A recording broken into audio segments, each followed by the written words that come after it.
AP, we're live here in Oklahoma City where the Denver Nuggets season has come to an end after 82 games and 14 playoff games, two 7-game series that go the distance, same ending as last year. The amount of ups and downs with this season, AP, for us to end up in the same spot is truly, truly remarkable. Yeah, it is. And, kind of having some time to reflect on this game as a whole, like it just seems like everything caught up to Denver at once. The injuries. I mean, you talk about Aaron Gordon and what a gutsy effort from him tonight coming out there and playing.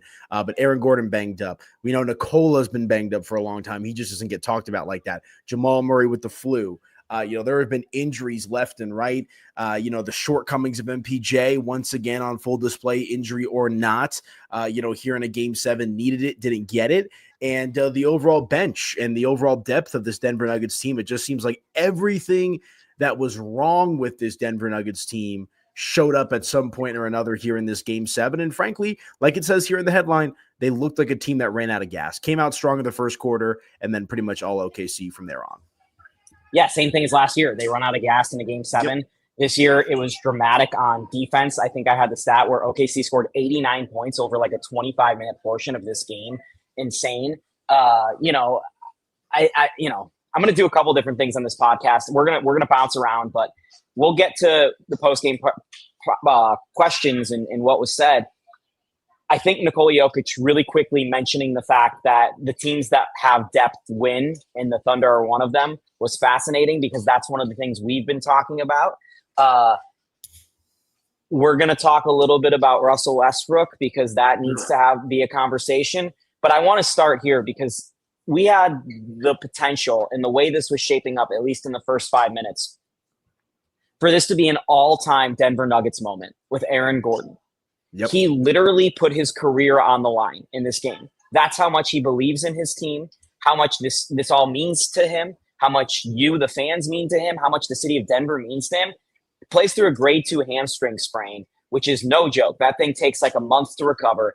He warms up pretty diligently. He was unable to sprint, according to him. You could see he even had that hard drive in the first quarter where he couldn't really jump, but he still got to the rim. He said he was playing old man ball. And I thought it was just such a great effort and a great preview of what Aaron Gordon could look like maybe without the athleticism, and the IQ that he's built up and the skills that he's built up over the last few years were on full display this afternoon. And I came away so impressed with a guy that I'm constantly impressed with, for him to go out and play. And he literally had more rebounds in the first half than Jackson Hayes had in the entire playoffs. Like it was mind numbing that Aaron Gordon was on the floor tonight. And just shout out, like, do you have anything to add, AP? Because it was incredible to watch here live at the scene. It was gutsy. I mean, you got to see it in person. I got to see it on TV. And I went to go order some food like right before the game started. And I'm listening to National Sports Talk Radio. I'm like, I don't know if they didn't get wind that he was playing or not. But just nobody expected Aaron Gordon to play today. Like even us were like kind of surprised when we saw that he was going through the warmups. I saw your videos. We posted that to social. And it's like, oh, like he's got a chance to play today. And I think you hit the nail on the head, man. I mean, just a gutsy performance from him this afternoon. It's not going to light up the stat sheet, 8 points, 11 rebounds, right? But those 11 rebounds with that hamstring, as you've talked about, again, I've used it now 3 times. It's a gutsy performance. I mean, that's a true pro out there. We've seen a lot of players, and I don't know what everyone's dealing with, but that was a big thing in Cleveland about like Garland and like all these guys. Can they play? Can they not play? And Aaron Gordon, it seemed like in his mind that it was never a question about whether or not he would play in this game, just more so how effective he could be. And here's the other thing that I'll end on the Aaron Gordon notion with. Even if he's 100%, I don't think Denver's winning this game today. I think there was a lot of other things that went wrong for Denver besides the hobbled Aaron Gordon. But yeah, tip of the hat to him. What a performance. AG said he was a little too focused on the refs within the game. AG was a difference maker. Refs were kind to him early. They got some calls early. Those were obvious fouls. They were obvious calls. They had to call those. I was just surprised to see Joker at the free throw line as much as I did early in the game. I was like, oh, okay. The Nuggets, he had 11 free throws in the first half, then didn't get a single free throw in the second half. Yeah, you saw how that went.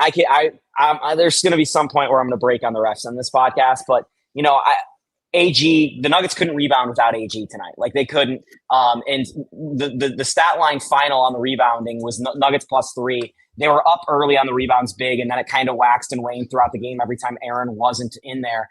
But to talk about the Nuggets' depth and their issues catching up with them, the fact that Aaron Gordon is your second best ball handler, your second best shooter, your best defender, and your best finisher caught up with the Nuggets, because you could maybe play, Julian Strother in there and he makes up the shooting, but he doesn't do the other three things. You can maybe do Russell Westbrook in there for ball handling. He doesn't do the other three things. You can maybe put Peyton Watson in there for defense. He doesn't do the other three things. Like, that's how invaluable Aaron is to this team. So yeah, I don't think the Nuggets win this game without Aaron. Ultimately, their chance to win this series was either in game 4 or game 5. And finally, the Thunder role players kind of just took over in this game, and Shea had a very Shea Gilgeous-Alexander game. This is the reason why he's going to win the MVP this year. Alex Caruso in this game, AP, was a +40. Just incredible performance from Alex Caruso. And again, we'll get into some of the stuff on him guarding Jokic, but just generally, I thought the Thunder were so impressive in this series and in this game. And I texted you right before the fourth quarter of game 4, and I said, if the Thunder are able to come away with this one, they're going to win the championship this year. And you saw it build throughout the last couple games of this series and how they ended up beating this Denver team and what they built as a young organization. So just, again, if we're giving credit to people, Aaron Gordon, the Thunder deserve a lot of credit for the way they played this year and the way they battled through Denver in this series. Look, man, I also think Alex Caruso, we could talk about how he plays defense a little bit later on the program, but when he checked into the game there midway through the first quarter, it felt like that's where everything kind of flipped for Oklahoma City there a little bit. I mean, he really set the tone on defense, which then trickled back over to his offense side. I mean, you mentioned it, a +40 tonight.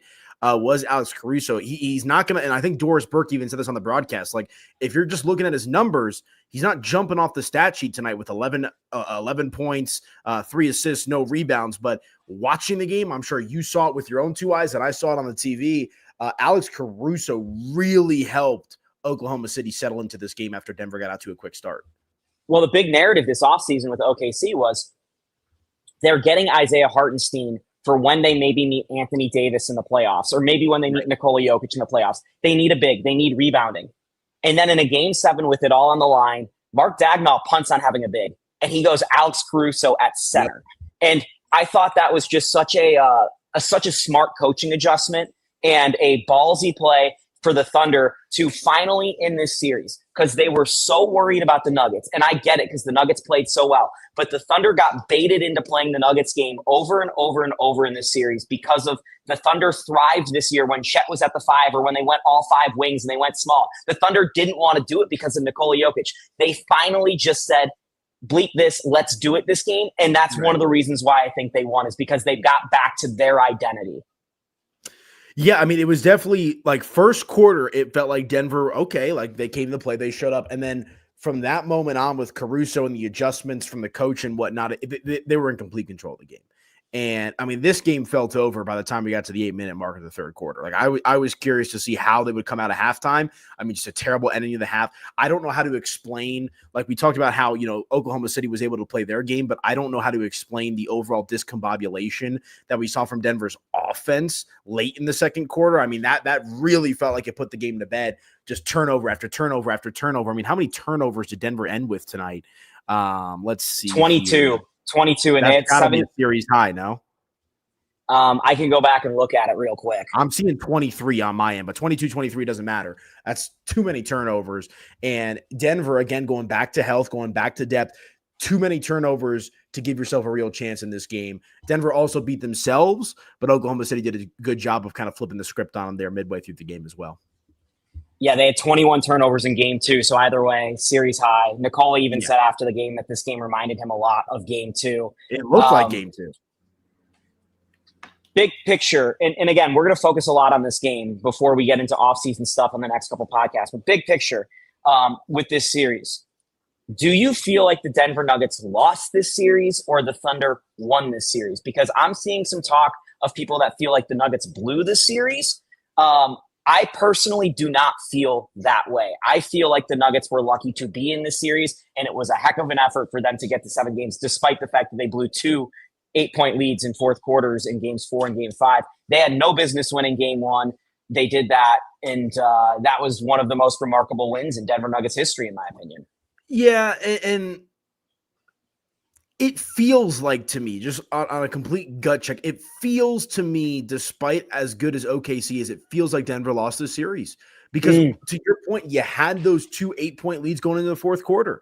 And like you felt like if you're, and I was someone who had Nuggets in 7, you just felt like if it was going to go 7, like I did not wake up today feeling nearly as confident as I did in Denver game 6. And you think about it, Denver had an opportunity to go up 3-1 on the Oklahoma City Thunder at one point in this series, and they were unable to do that. And so I agree with you about like the issues and this and that. Lucky to be here. Like I remember you and I talking as soon as they beat the Clippers, and we thought that, this could be a short and sweet series for Denver.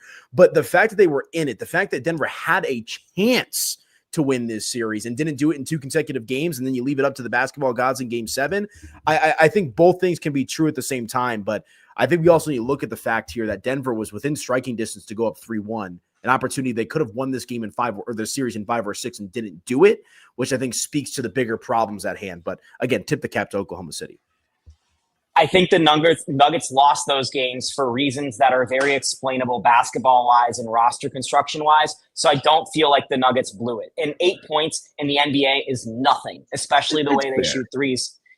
It's just nothing. And I know it says they had a 95% chance to win one of those games on ESPN's win probability.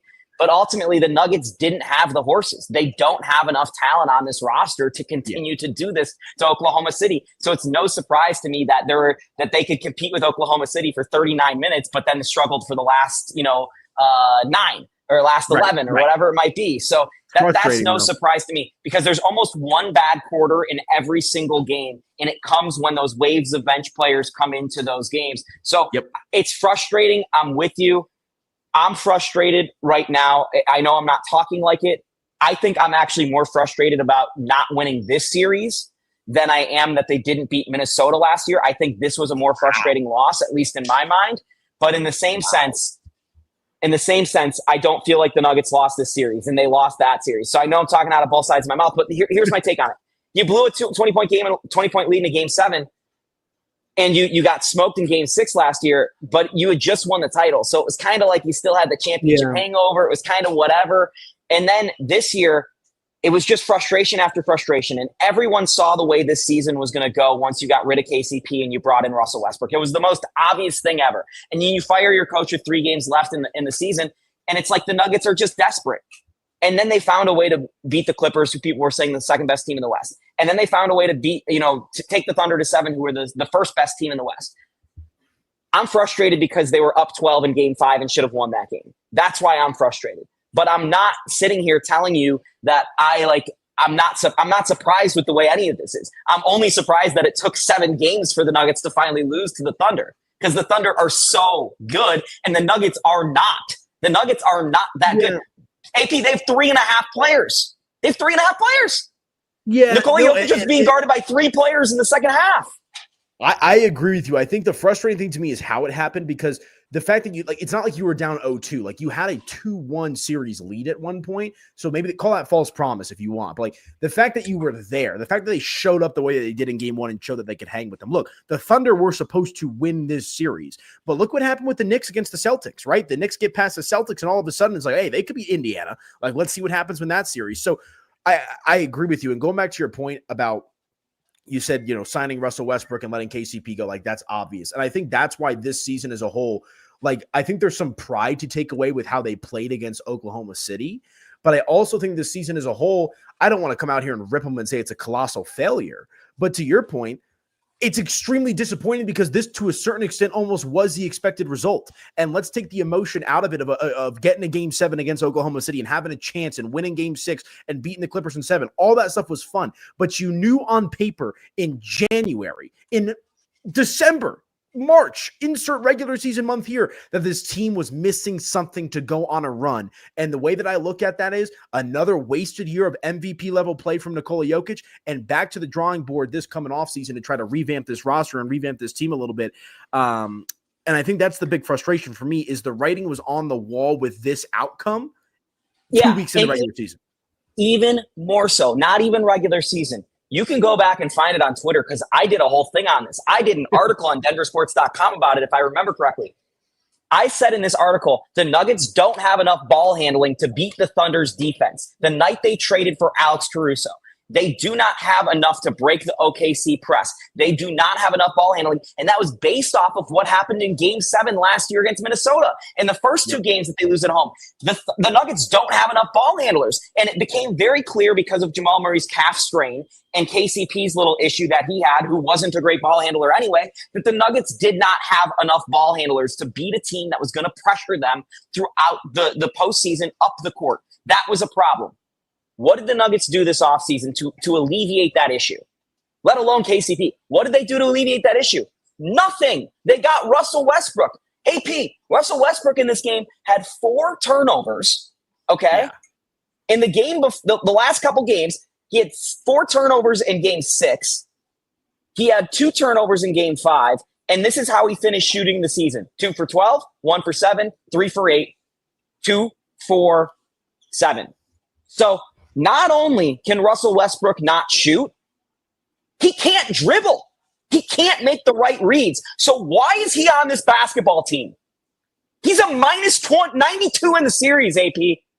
It doesn't make any sense why the Nuggets had Russell Westbrook. It was the most obvious dumb decision, and he was awesome in the Clippers series. He really was awesome in the Clippers series. They don't win that series without him. But I'm not convinced the Nuggets don't win that series if Justin Holiday's in that spot instead of Russ.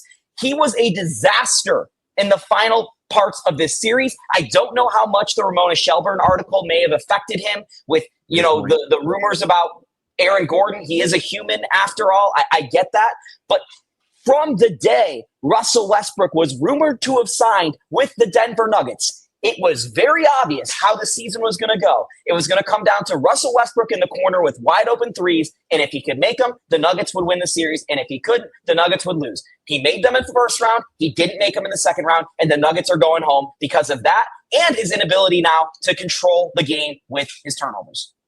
Well, and that's the thing is you add Russell Westbrook while adding or elevating Christian Brown's role and essentially expecting Christian Brown to replace KCP as if that's a wash. So you're also losing whatever Christian Brown was giving you off the bench. And so even to take it a step further, the 2 other additions from Denver this previous offseason, Dario Saric did absolutely nothing. And Deron Holmes was hurt, right? So you got to kind of have to cast that aside. But Deron Holmes, everything that you just talked about, Deron Holmes is not going to bring that to the table. Like, he's a different type of player, different position, different everything. And so that's where I think it's obviously a failure on the part of Calvin Booth, who has since been fired, but also the ownership and the oversight of Josh Kroenke to not figure out a way to address these issues and instead just choose to live on a prayer by bringing in a veteran Russ and elevating Christian Brown. And I think Christian Brown did a good job in his new role, but you and I have talked about this before we work together. Now that we're working together, they're always at least one piece away. But in all reality, they're 2 or 3 different types of players away from reconfiguring this roster to getting back on track. And Nikola Jokic kind of said as much today in his post-game press conference. If they had re-signed KCP, brought back Colin Gillespie, and Deron Holmes stays healthy, the Nuggets probably win a championship this year.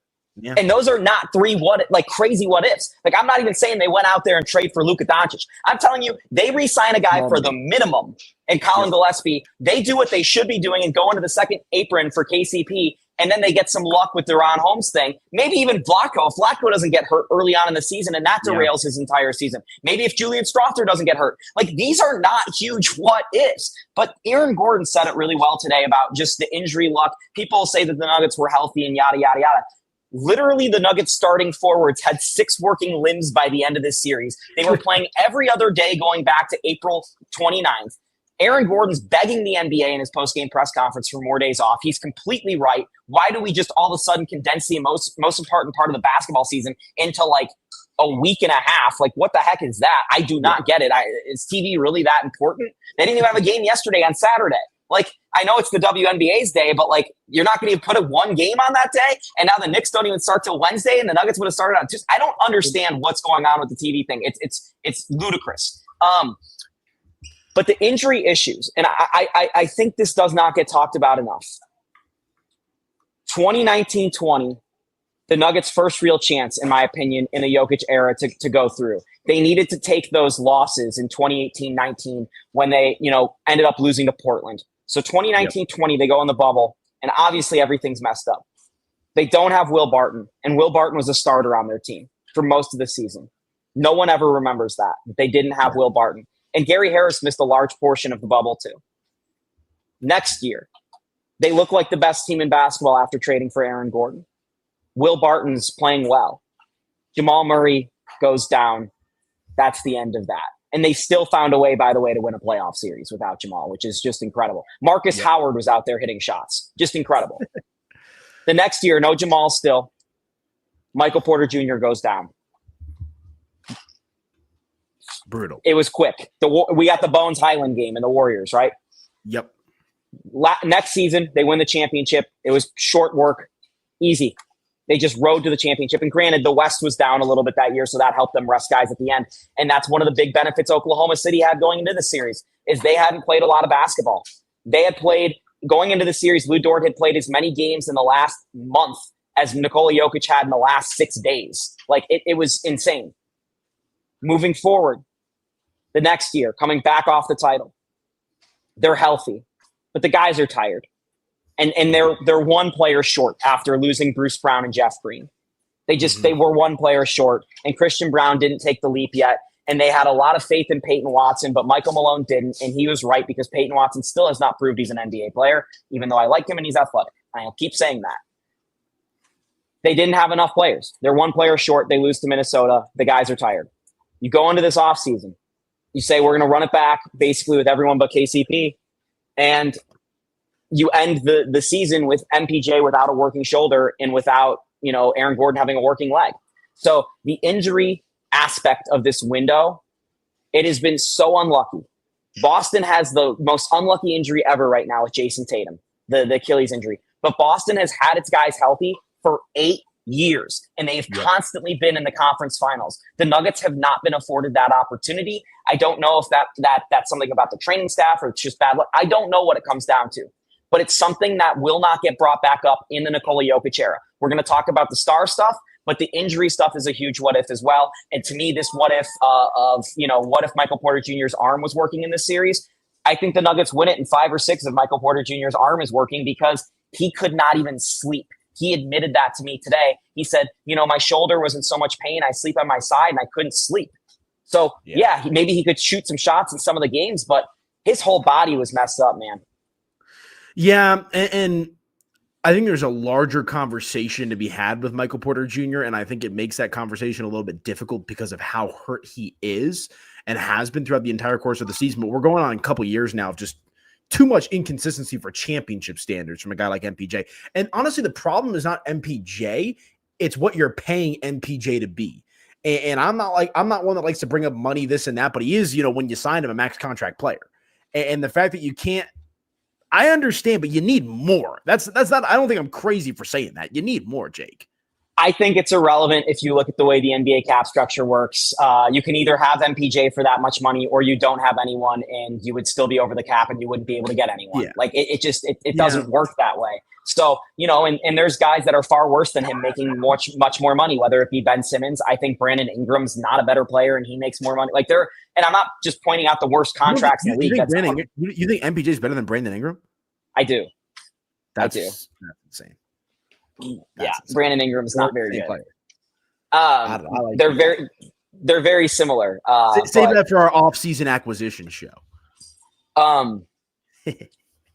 So the way this game was officiated and the way this series was officiated, all I have to point to for you to say something fishy is up is that technical or the flagrant foul call early on in this game where Aaron Gordon hits SGA's face with the elbow. The exact same thing happened without intent in Game 6 with Jamal Murray and Jalen Williams. It was not upgraded to a flagrant. I understand that the Denver Nuggets shot more free throws in the series. Thank you, people who watch the box scores. One team was playing football for 7 games. Another was trying to play basketball. Every single play, Alex Caruso fouled Nikola Jokic 4 to 5 to 6 times. And it just makes me wonder, what's the point of having a big man if size is actually a detriment to you in the NBA? at all levels of basketball, having the biggest player on the floor helps you. This game today proved once again in the NBA, it's not only a guards league, but the guards are more favorable to get the whistle. Nikola Jokic shot 11 free throws in this game. He probably should have shot 25.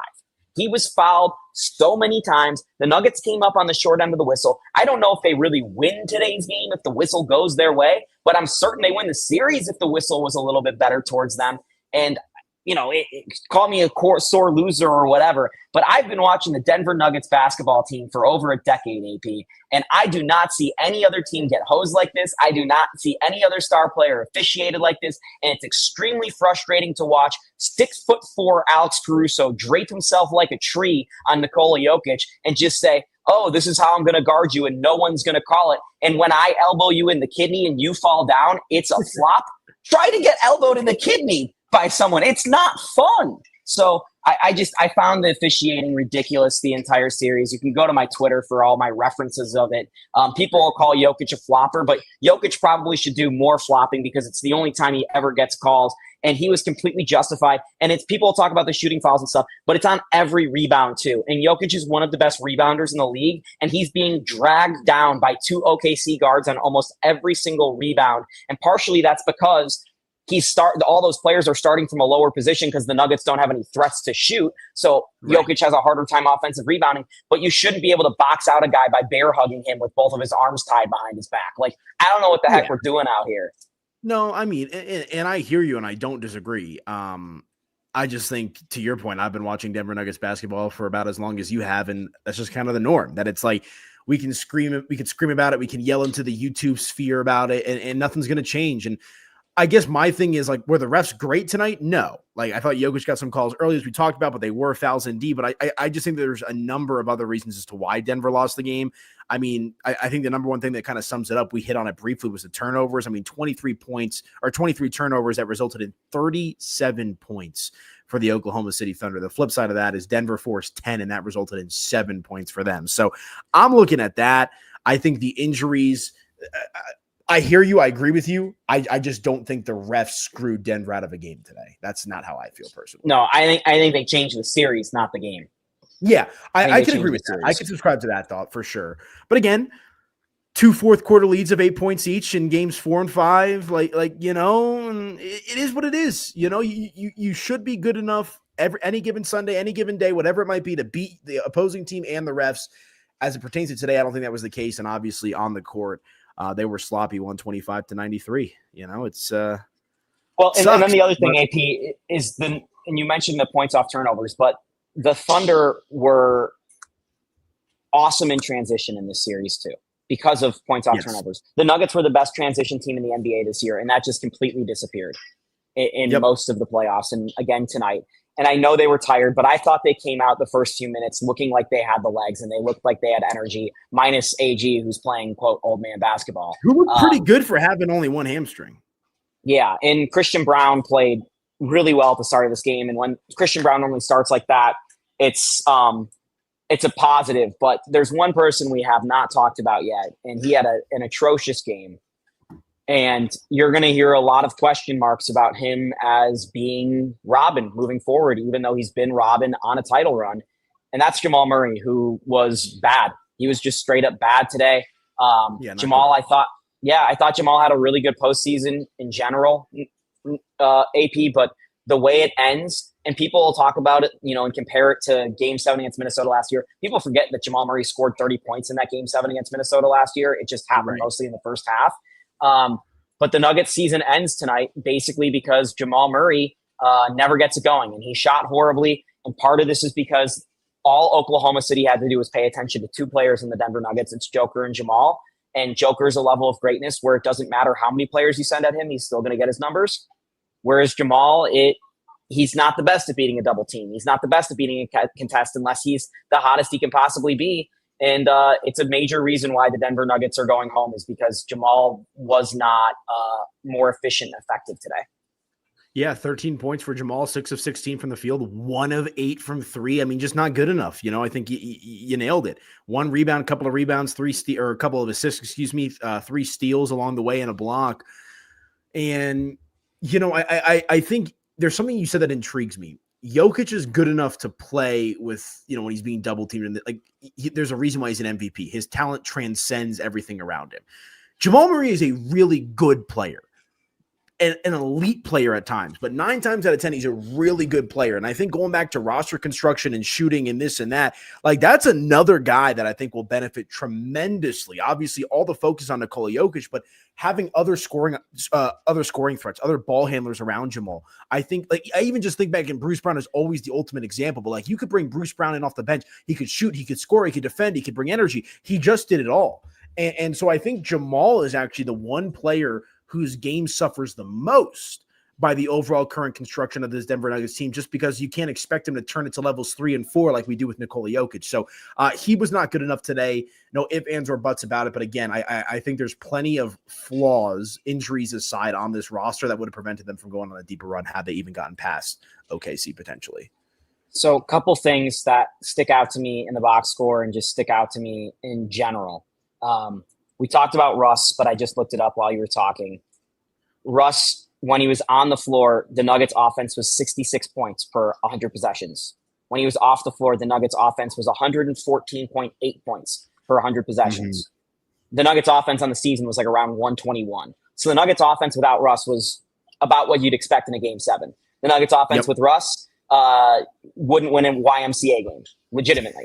They wouldn't. No.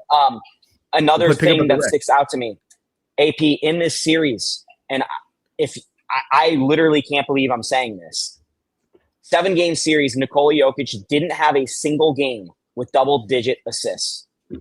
Yep. And that speaks to the level of help he's had. Yep. He actually hasn't had double-digit assists in any game unless you go back to Game 5 against the Clippers. And on that note, so assists normally lower your usage rate, right? They because you distribute and it lowers your usage rate. It's the number one thing you can do to lower your usage rate. Nikola Jokic's 20.2 usage rate today ranked 93rd out of his 94 career postseason games since 2019. Wow. So Nikola Jokic's usage rate, despite only having 7 assists, was almost an all-time low. The Thunder completely took Jokic. I mean, I don't want to say completely took Jokic out of the game because I thought he was pretty good when he still got the opportunities, but he had 9 points of his 20 at the free throw line. As best they could. They told the Nuggets, make anyone else beat us for a 7-game series. You're not going to do it. And the Nuggets proved that they couldn't do it. And that's exactly what they should have done. 100%. I mean, it's the smart thing to do from Oklahoma City. And I mean, here's the other thing. I mean, they were able to get past the Clippers, who at the time going into that series were playing as good of basketball as anyone in the NBA. I think you saw this elite level. It shows you just how good Nikola is, because I think if they're going up against anybody not named the Thunder, maybe a fully healthy Celtics team, even though the Knicks were able to get past them for the most part, I think that Denver has a chance to beat anybody in a 7-game series. I think you just saw them, even with the roster as is, you saw them run into the one team that Jokic could only do so much. He can only compensate so much for the deficiencies that are littered across this Denver Nuggets roster. So look, it's frustrating. And I see we had a comment on Instagram. I was just checking there while you were talking, and I agree with this person. Let me take it a step further, or a step back rather. What was Josh Kroenke's message after they fired Mike Malone? Play hard and go have out there and have fun. Yeah, go out there and have fun. I would say they did that. I would say they lived up to the expectation. I mean, you had some memorable moments. Aaron Gordon balled out. They looked like they were having fun in the playoffs, and they played hard, right? But ultimately, the deficiencies and the flaws with this team and this roster came back to bite them in the rear end. So I think now, looking forward, who they hire at GM, and I forget who, I think it was during the Knicks broadcast,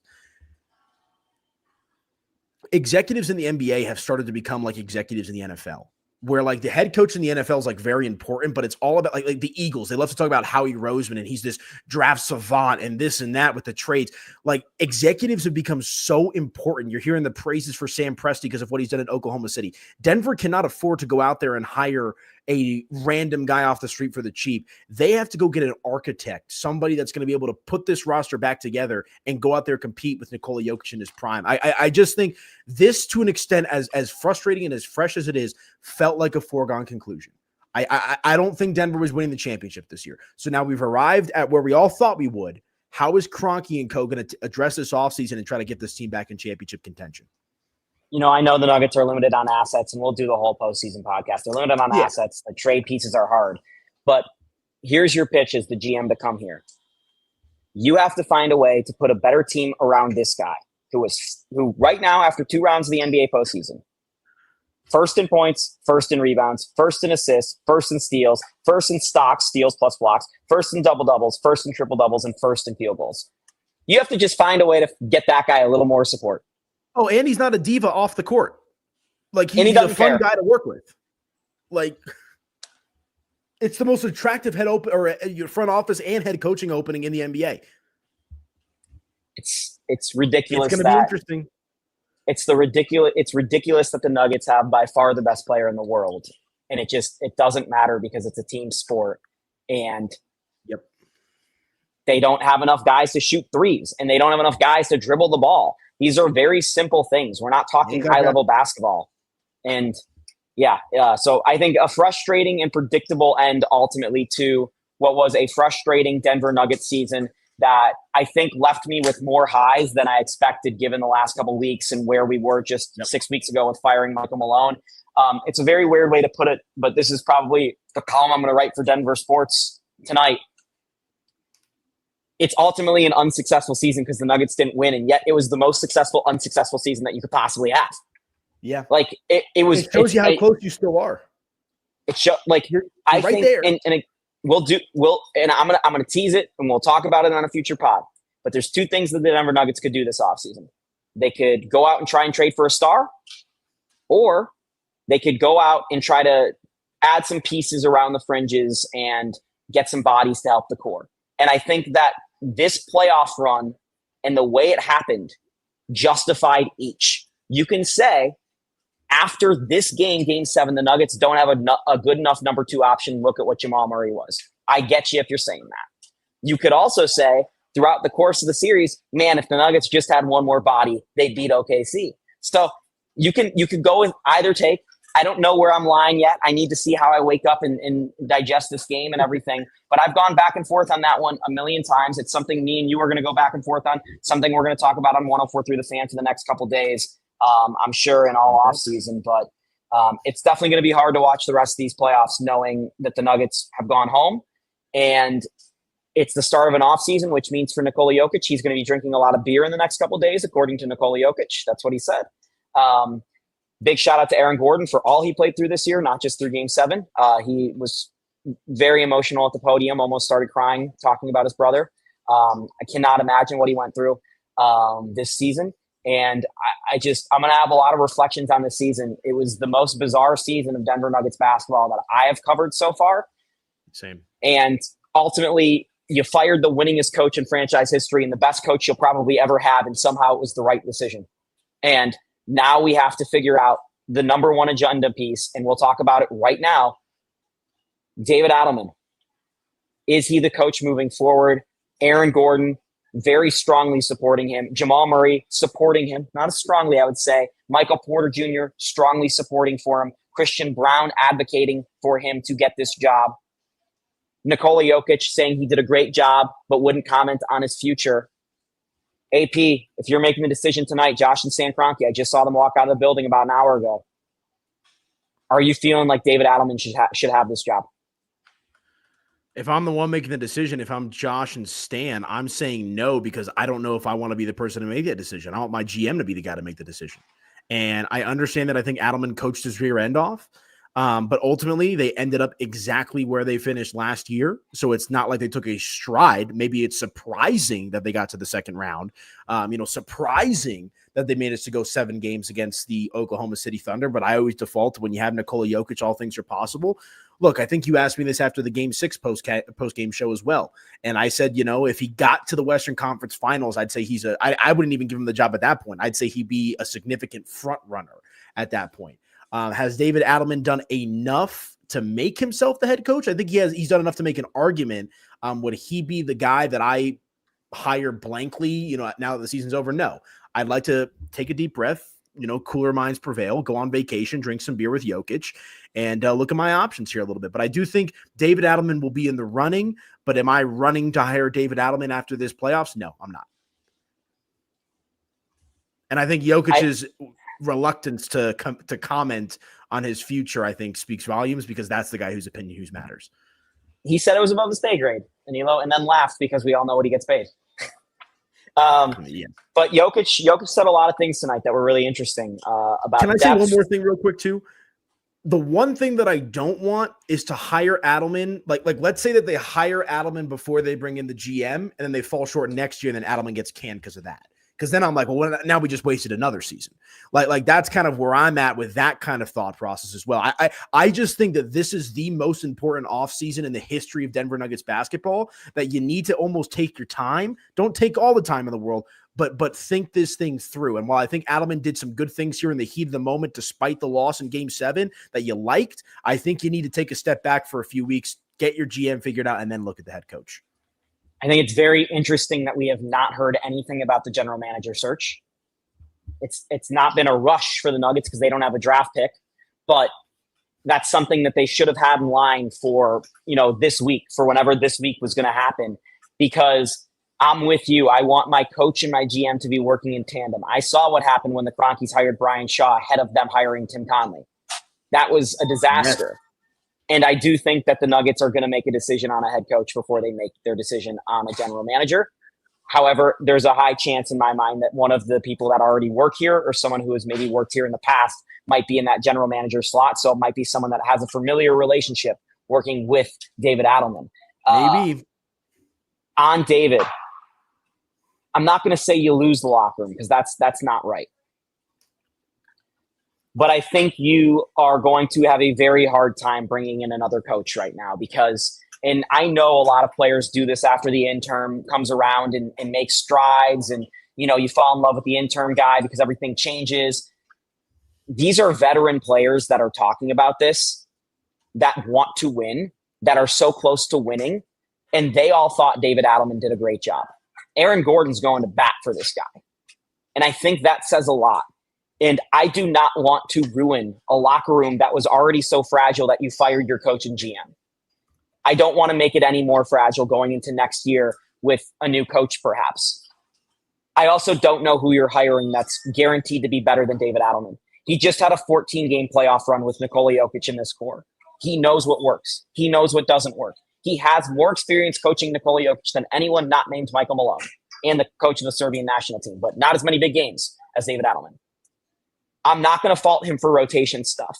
I'm also not going to fault him for some strategy stuff and schematics, because I don't know what else options he had on the Nuggets roster. There wasn't much for him to do, and he did the most extreme things possible, whether it be playing zone, whether it be mixing up the lineups. The Nuggets went really small at one point in Game 6. I thought it was really impressive what David Adelman cooked up in the offensive schemes he ran.